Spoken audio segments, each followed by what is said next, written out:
So here's our pigeon pea, and as you can see, it's hanging.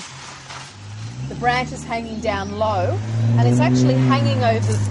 It's actually hanging over the top of a black sapote plant, chocolate pudding fruit plant, and these are really wonderful tropical fruits, but they grow to be really tall. They grow to be 15 foot or something. So I've planted two of them in the same hole, what we call duo planting.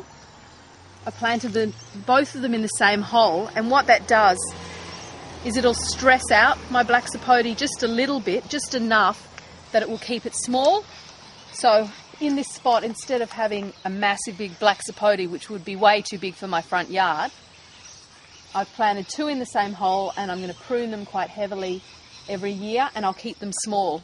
So I'll still get an abundance of black sapotes, but I won't, instead of having one huge tree taking over my whole yard, I'll have room for a black sapote, room for a lychee, room for a lot of different tropical fruits instead of just with one tree. And I've got the pigeon pea hanging over it, and that protects it.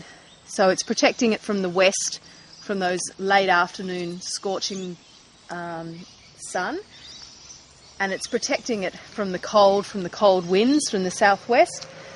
So it protects it while the tree is small, and it allows the tree to get nice and strong and healthy before it has to face all those harsh weather conditions. And when in summer we have our big rains and there's a lot of everything's nice and wet, we'll cut this back and we'll layer it underneath our fruit tree as mulch, so then it will feed the soil of the tree.